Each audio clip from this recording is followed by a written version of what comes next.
The photography studio. She had no idea her husband was my brother. The camera doesn't lie. That's what my photography professor used to say. 20 years in this business, and I'd never found a reason to disagree.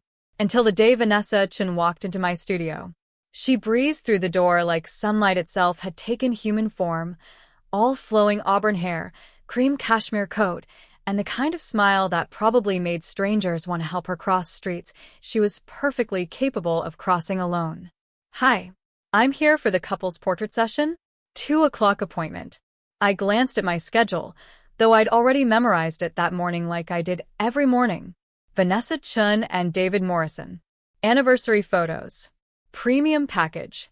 David Morrison. The name sat in my mouth like broken glass. "You're a bit early," I said, keeping my voice professionally pleasant.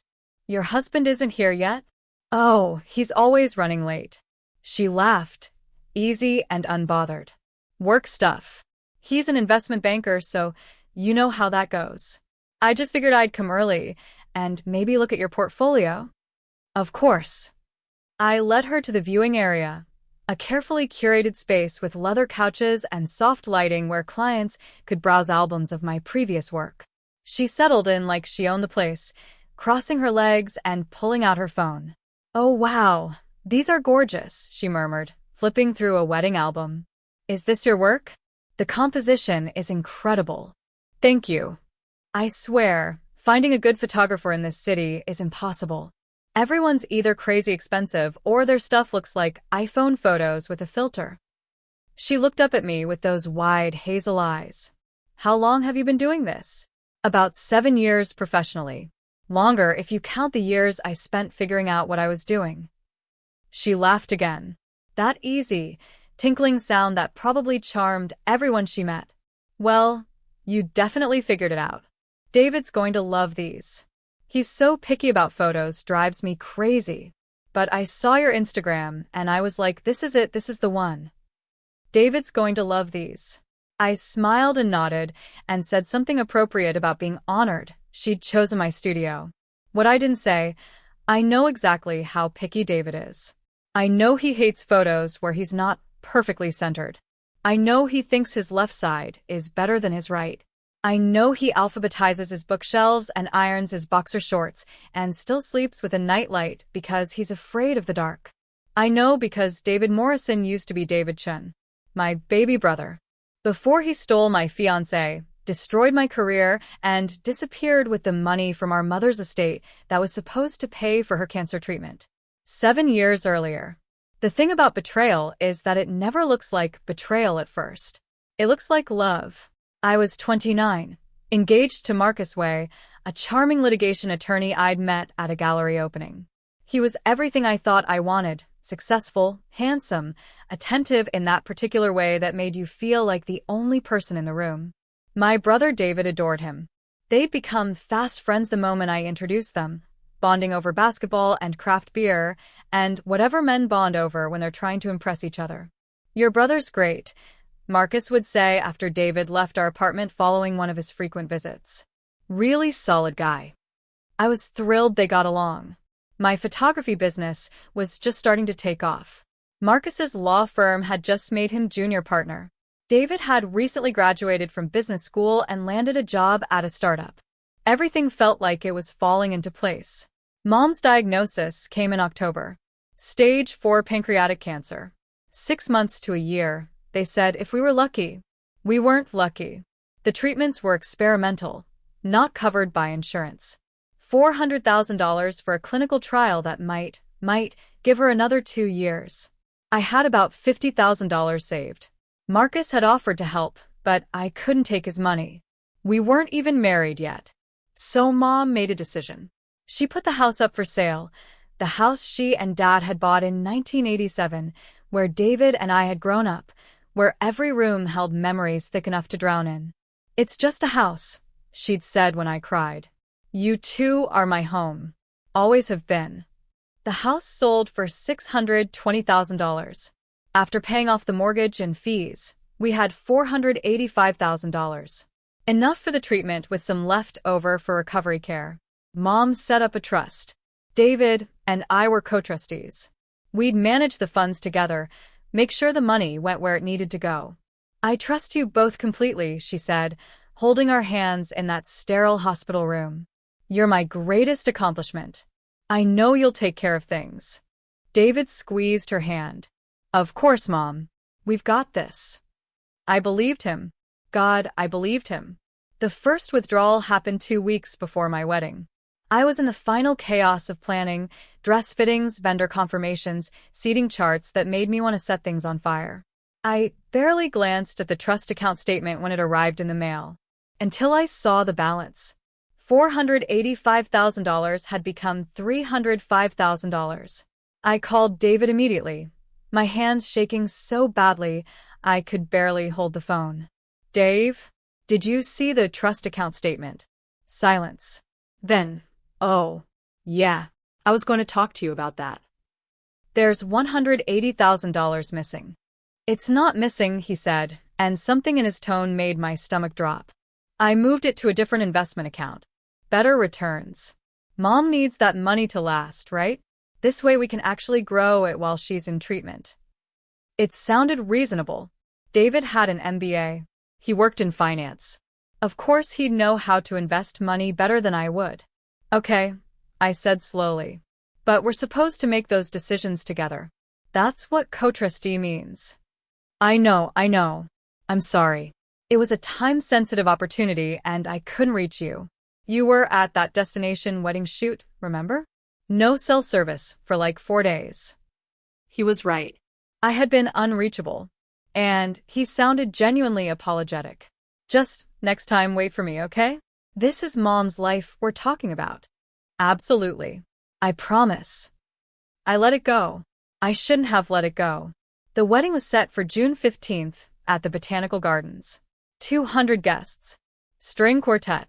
The dress was vintage Vera, one that I'd found at an estate sale and had tailored to fit perfectly. Everything was perfect. Until June 8th. I came home early from a portrait session to find Marcus's car in the driveway. Which was strange, because he'd said he had depositions all day. I walked in through the kitchen door, juggling camera equipment and calling out, "Babe? I thought you had." I stopped. Marcus was on the couch in our living room. He wasn't alone. His shirt was on the floor. His hands were in someone else's hair. And the someone else was straddling him, making sounds that would haunt me for years. That someone else was wearing my brother's watch. The Omega I'd bought David for his business school graduation. They broke apart. Marcus went white. David just stared at me with an expression I'd never seen before, something cold and almost satisfied. "Alex," Marcus stammered, standing up, trying to pull his shirt back on. "This isn't, we were just." "How long?" My voice came out steady. Too steady. Shock, probably. They exchanged glances. "How long?" I repeated. David stood up slowly, buttoning his jeans.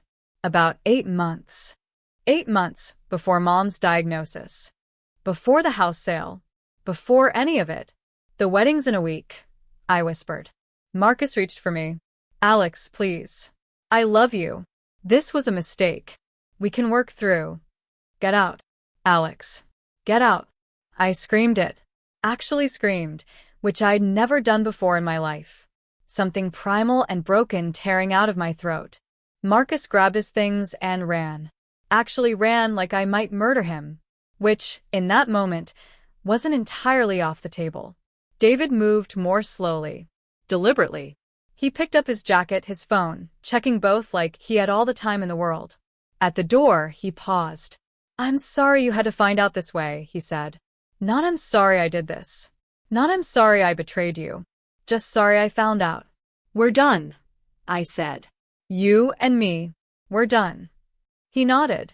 Probably for the best. Then he left. I stood in that living room for 3 hours, not moving, not crying, just empty. When I finally checked my phone, there were 7 missed calls from Mom's hospice nurse. Mom had passed away at 3:47 p.m. While I was discovering my brother and fiancé's affair, my mother died alone. The funeral was small. Mom had wanted it that way. David showed up with Marcus. With Marcus. Holding hands, actually holding hands, at our mother's funeral. I sat on the opposite side of the room and didn't look at them once. After the service, David approached me in the parking lot. "We need to talk about the trust," he said. I stared at him. "Are you serious right now?" "There are legal matters that need to be addressed." "I know you're upset." "Upset." I laughed, and it sounded unhinged even to me. "Upset. That's what you're going with." "The trust needs to be dissolved. The remaining funds need to be distributed." "I'm trying to be practical here." "The remaining funds," I repeated. "How much is remaining, David?" He shifted. "About $47,000. The world tilted. "What?" "The investments didn't perform as expected. Market volatility, bad timing." "You lost $258,000 of Mom's treatment money?" "I made calculated risks that didn't pan out." "It happens." People were staring now. Other funeral goers, watching us with barely concealed curiosity. I stepped closer to him, close enough that he actually backed up. "I will never forgive you," I said quietly. "For any of this. Not Mom. Not Marcus. Not the money. You're dead to me." His jaw tightened. "You'll get over it. You always do. You're weak like that." Then he walked away. I stood there in that parking lot, in my black funeral dress, with my mother's death certificate in my purse and my entire life in ruins, and I made a decision. I wouldn't get over it. I would get even. 6 months later, I learned everything I could about revenge. Not the hot, impulsive kind. The cold, calculated kind. The kind that takes years and tastes better the longer you wait. I hired a forensic accountant named Patricia Moss who owed my late father a favor. She went through the trust records with a magnifying glass. "Your brother didn't lose this money through bad investments," she said during our third meeting, sliding a folder across her desk. "He stole it." The documents inside showed systematic withdrawals, transfers to offshore accounts, shell corporations with David's name buried in the paperwork. "He started stealing the moment your mother set up the trust," Patricia continued. "The clinical trial money? He transferred $180,000 to an account in the Cayman Islands 3 days after the trust was established. Your mother never had a real chance at that treatment. He made sure of that." I sat very still, processing this information. "Can we prosecute?" I asked. Patricia winced. "Technically, yes. But he covered his tracks well. Any case would be complicated, expensive, and take years. You'd probably win, but you'd spend what's left of your inheritance on legal fees. So, he gets away with it. Legally? Probably." I stood up, collected the folder, shook her hand. "Thank you for this." "What are you going to do?" she asked. I smiled. "I'm going to think about it." What I thought about over the following months and years was this. David had taken everything from me. My fiancé, my family, my mother's last chance at life, my trust in humanity. Fine. I would build something he could never have. And then I would take it away. 7 years later. Present day. Vanessa Chin, now Vanessa Morrison, apparently, though she'd kept my family name for her social media accounts, sat in my studio, oblivious to the fact that she was married to my brother. David had changed his last name. Created an entirely new identity. Investment banker, he'd told her. Probably true, though I doubted she knew about his previous career as a con artist who stole from dying mothers. "Sorry I'm late." David burst through the studio door, all expensive suit and apologetic smile, pulling Vanessa up from the couch and kissing her. Then he saw me. His face went completely blank for half a second before the smile snapped back into place, too wide, too bright. "Hi. You must be Alex Chen, the photographer. Vanessa's been raving about your work." He extended his hand. I looked at it like it was a dead fish. "David Morrison," I said flatly. "Pleasure." His hand dropped. Vanessa looked between us, confused by the sudden tension. "Have you two met before?" she asked. "No," David said quickly. "Yes," I said at the same time. Vanessa laughed nervously. "Okay, which is it?" I turned to her with my professional smile. "We've met. Long time ago. Different life." David's jaw was so tight, I could see the muscle jumping. "So, should we get started? We don't want to waste your time." Of course. I led them to the main studio, my mind racing. I'd known he was in the city. I'd been tracking him for 2 years through social media, public records, anything I could find without directly contacting him. I knew he'd gotten married. I knew his wife was wealthy, worked in pharmaceutical sales, came from old money. What I hadn't known was that she'd book a photography session with me. The universe, apparently, had a sense of irony. The session was torture. Move closer together. David, hand on her waist. Lower. Good. Vanessa, tilt your head toward him. Perfect. Click. Click. Click. Every shot felt like swallowing glass. They were sickeningly perfect together. Photogenic in that effortless way that made my job easy and my soul scream. David looked at Vanessa the way he used to look at Marcus, like he'd found something precious and wanted to keep it in a locked box. How long have you been married? I asked, adjusting the lighting. 3 years in October. Vanessa beamed. Best 3 years of my life. How'd you meet? David spoke up. Charity gala. Her company was sponsoring. I was there with clients. She spilled wine on my jacket. I was mortified, Vanessa added, laughing. But he was so sweet about it. Wouldn't let me pay for the cleaning. Asked for my number instead. Romantic, I said dryly. We shot for 90 minutes. I directed them through poses, changed backdrops, adjusted lighting. Professional. Detached. Excellent at my job. When we finished, Vanessa gushed about how amazing the experience was. David stayed quiet, watching me with an expression I couldn't quite read. When will the photos be ready? Vanessa asked. 2 weeks. I'll email you a private gallery link. Perfect. And listen, I'm planning a huge Christmas party at our house in December. Would you be interested in doing event photography?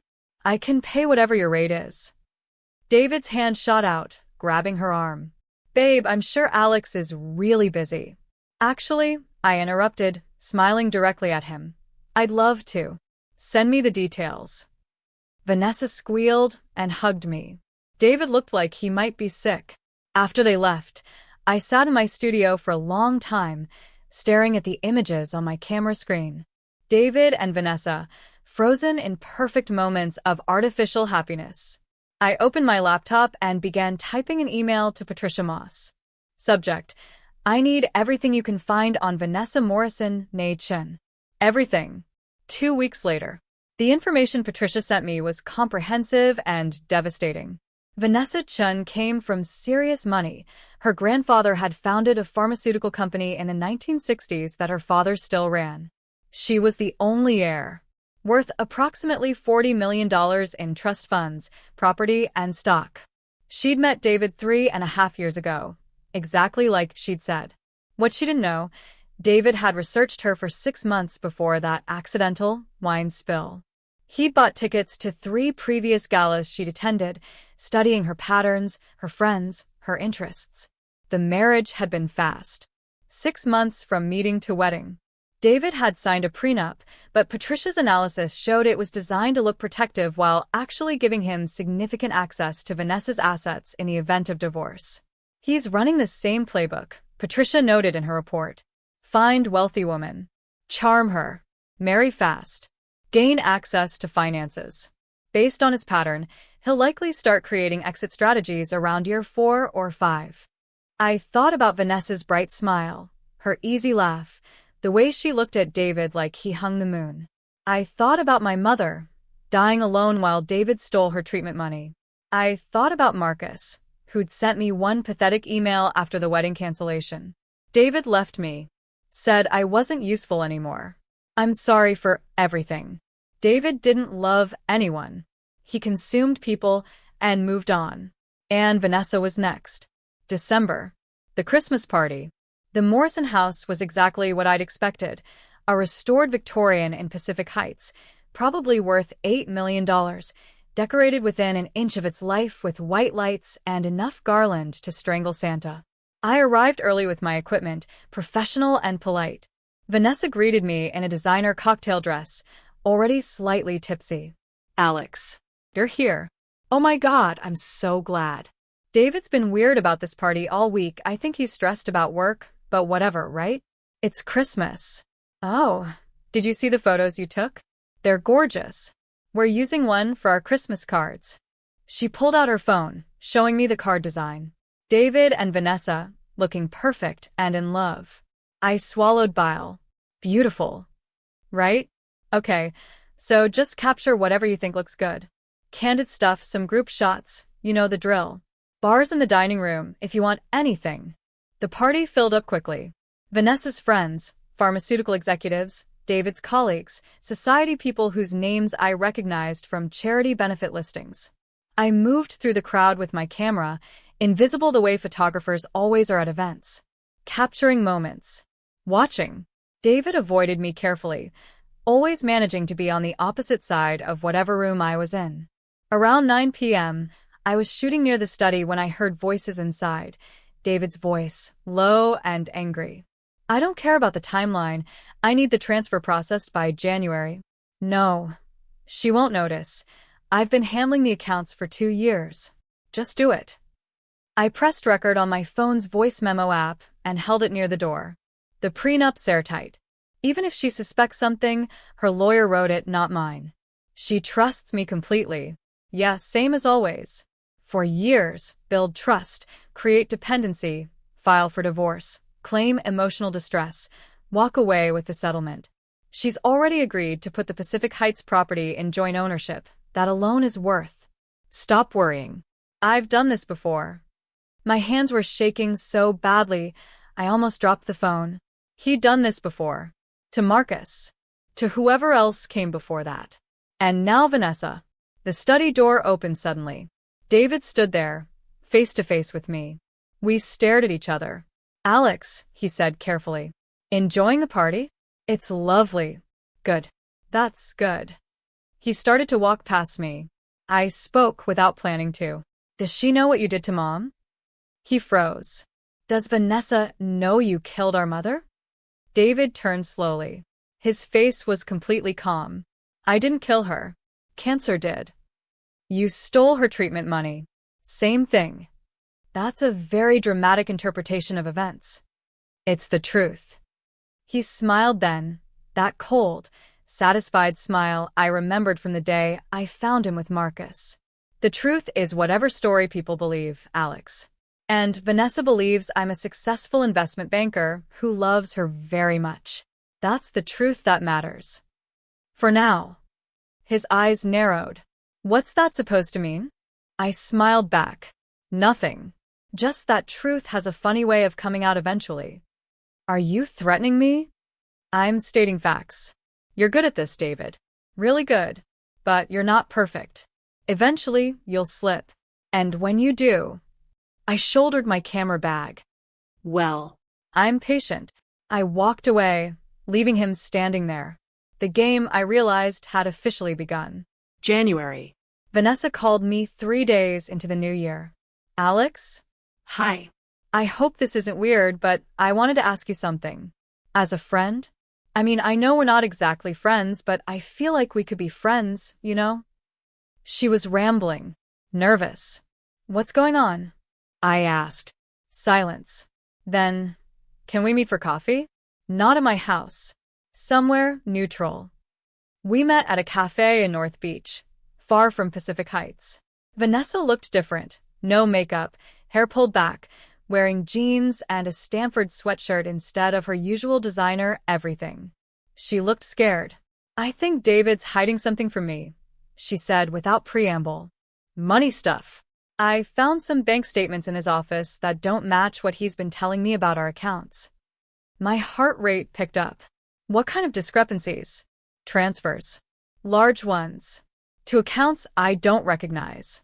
When I asked him about it, he said it was investment diversification stuff that I wouldn't understand because I don't have a finance background.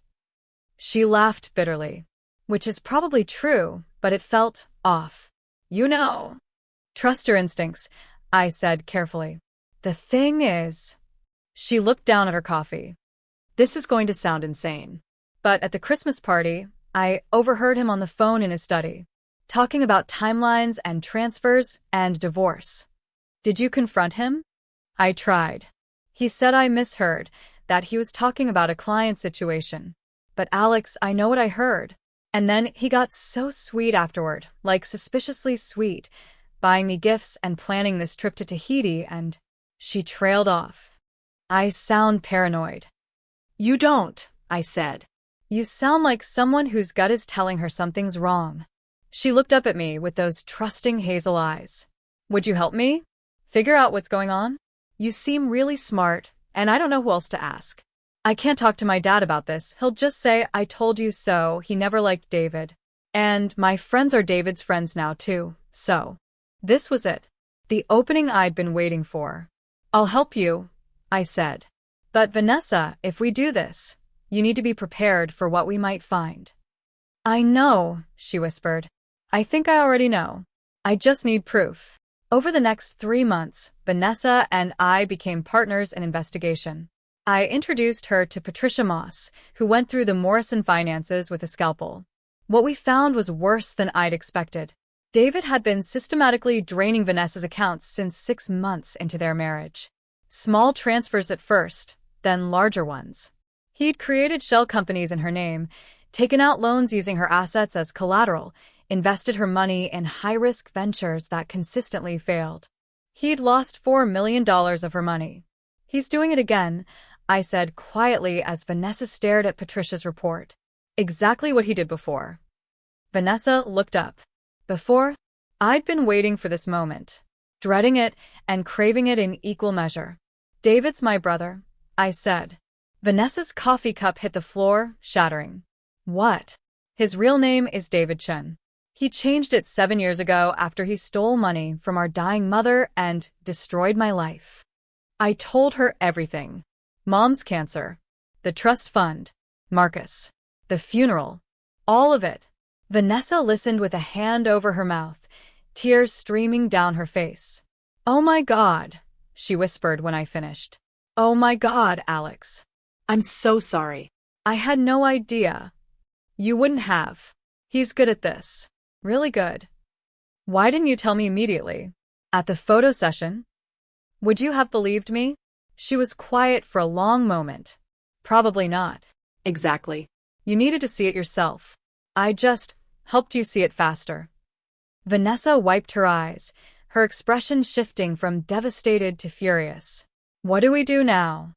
I smiled. Now? We destroy him. April. The plan took 6 weeks to construct. Patricia found everything, every fraudulent transfer, every forged document, every lie David had built his new life on. We compiled evidence that would hold up not just in divorce court, but in criminal court. Vanessa, to her credit, was magnificent. She continued playing the loving wife while secretly recording conversations, photographing documents, building an airtight case. He keeps asking why I'm so happy lately, she told me during one of our strategy sessions. I told him I started yoga. Are you happy? I asked. She considered this. Relieved, maybe. For 3 years I felt crazy, like something was wrong, but I couldn't prove it. Now I know I'm not crazy. He's just evil. Yes, I agreed. He is. We decided on a public confrontation. Not for revenge, though that was certainly part of it, but because David's power came from hiding in shadows. We needed to drag him into daylight. Vanessa's father was hosting his annual pharmaceutical industry gala in May. 500 guests, major donors, media coverage. Perfect. May 15th. The gala. I attended as Vanessa's guest and official photographer. David didn't question it. He'd learned to ignore me, which was exactly what I'd wanted. The ballroom was spectacular. Crystal chandeliers, ice sculptures, an orchestra. Vanessa wore a red dress that probably cost more than my car. David wore a tux and his trademark confident smile. They looked perfect together as they made their entrance. At 9 p.m., Vanessa's father took the stage for his annual speech. He thanked donors, discussed research initiatives, made people feel good about their wealth. Then he deviated from the script. Before I finish, I want to address a personal matter. My daughter Vanessa has something to share with you all. Confused murmurs rippled through the crowd. David's head snapped toward Vanessa, who was climbing the stage steps. She took the microphone, her hands steady. Thank you all for coming tonight. I'm going to keep this brief because I know you're all here for the excellent cause my father's company supports. But I also believe in truth. And the truth is, my husband has been systematically defrauding me for the past 3 years.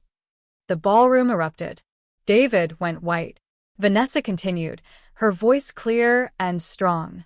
David Morrison, whose real name is David Chen, has stolen approximately $4 million from my accounts through fraudulent transfers, forged documents, and financial manipulation. He changed his identity 7 years ago after stealing money meant for his dying mother's cancer treatment. People were standing now, phones out, recording. I'm sharing this publicly because David's power comes from secrecy. He's done this before, to other women, and he'll do it again if someone doesn't stop him. So I'm stopping him. The evidence has been turned over to the police and the FBI. Criminal charges are being filed. David was moving toward the exit. 2 security guards blocked his path. David Chen, Vanessa called out, you're a coward and a thief. And everyone here now knows it. Then she looked directly at me in the crowd and smiled. I raised my camera and took the shot. David, trapped and exposed, with 500 witnesses and nowhere to run. Click. The aftermath. David was arrested that night. The charges were extensive: fraud, identity theft, forgery, embezzlement.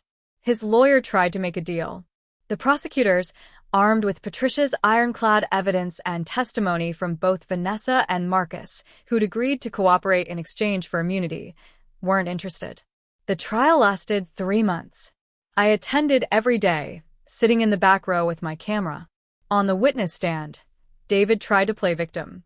Said I was vindictive, that this was all revenge for a family dispute. When it was my turn to testify, I brought the one thing I'd been saving. A letter. My mother wrote this 2 days before she died. I told the jury. She was in hospice, barely conscious, but she managed to write it in case David ever tried to claim she'd wanted him to have that money. I read it aloud. To whom it may concern, I established the trust fund with my children as co-trustees because I trusted them both. If there are any questions about how that money was meant to be used, let me be clear, every penny was for my medical treatment. Nothing else. If David has told you otherwise, he's lying. My daughter Alex would never steal from me. I can't say the same for my son. God forgive me for writing that, but a mother knows. A mother always knows. The courtroom was silent. David stared at me from the defense table, and for the first time in 7 years, I saw something in his eyes that wasn't arrogance or manipulation. Fear. The jury deliberated for 4 hours. Guilty on all counts. Sentencing came 2 weeks later. 12 years in federal prison. Full restitution to Vanessa. Civil judgments against him that would ensure he never profited from his crimes. When they led him away, he looked at me one last time. I didn't smile, didn't gloat. I just nodded.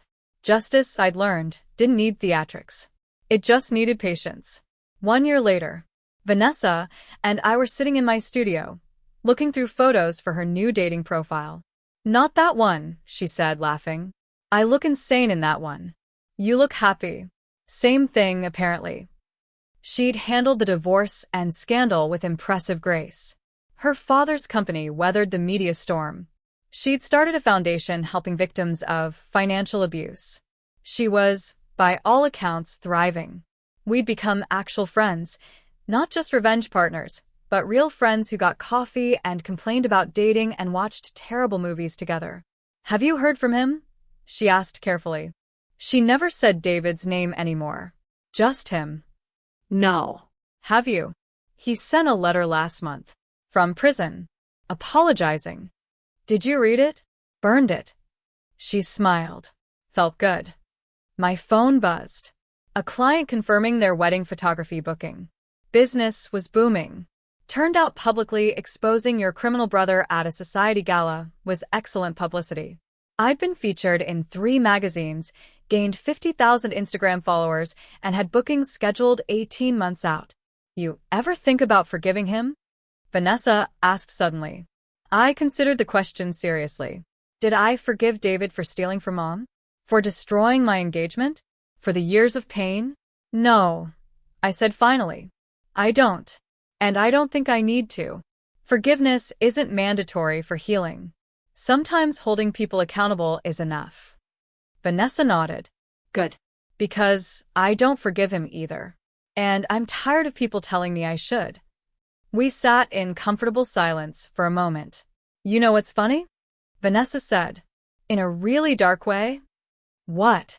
If David hadn't walked into your studio that day, I'd probably still be married to him. Still losing money. Still feeling crazy. The universe works in mysterious ways. Or you work in mysterious ways. She grinned. Seriously, Alex. Thank you. For everything. For not letting me stay blind. Thank you for trusting me. Always. She left a few minutes later, promising to send me terrible dating app screenshots. I sat alone in my studio as the afternoon light slanted through the windows, turning everything golden. My camera sat on the desk, ready for the next client, the next story, the next moment worth capturing. The camera doesn't lie, my professor used to say. He was right. It shows you exactly what's there if you're brave enough to look. And sometimes, if you're very lucky and very patient, it shows you justice too. Epilogue 3 years later. The gallery opening was packed. My first solo exhibition, Exposure, Studies in Truth and Light. The walls were covered with my work from the past decade, wedding photos, portraits, candid shots that captured moments of genuine human connection. And in the center of the gallery, the piece everyone had come to see. The photograph of David from the gala. I titled it The Moment Everything Changed. It showed him frozen mid-step toward the exit, face pale with shock and fear, surrounded by witnesses. You could see everything in that image. The lies crumbling, the mask falling, the truth finally exposed. Several museums had already expressed interest in acquiring it. Vanessa arrived with her new girlfriend, a kind-faced doctor she'd met through the foundation. Weird seeing his face blown up that large, she commented, studying the photo. Want me to take it down? God, no. It's perfect. He looks exactly like what he is. What's that? Small. Later that night, after the crowd had thinned and the champagne bottles were empty, I stood alone in front of the photograph. I thought about Mom, about what she'd say if she could see this moment. See me thriving, successful, surrounded by work I was proud of. I thought about the 29-year-old woman who'd come home to find her world shattered, who'd stood in a parking lot and sworn revenge. She'd wanted David to suffer. But what I'd learned was this. The best revenge isn't making someone suffer. It's becoming so successful, so happy, so completely whole without them that their absence becomes irrelevant. David was in prison. He'd be there for another 8 years. And I was here, in a gallery full of my work, living a life he'd tried to destroy, but only made stronger. My phone buzzed. A text from Patricia Moss. Saw the exhibition write-up in the Times. Congratulations, kiddo. Your mother would be proud. I smiled and typed back. I know. Thank you for everything. Then I turned off my phone, poured myself another glass of champagne, and stood in front of my photograph, my truth, and felt something I hadn't felt in years. Complete. The camera doesn't lie. And neither anymore did I. Alright, listen, I need to hear from you right now. Drop a comment below, and tell me what you think. Seriously, don't just watch and leave. I'm reading every single comment, and I want your take on this. Hit that like button if this resonated with you, and if you know someone who needs to see this, share it with them right now. The algorithm only pushes this video if you engage in the next few hours, so comment, like, share. Let's make this happen. Let's go.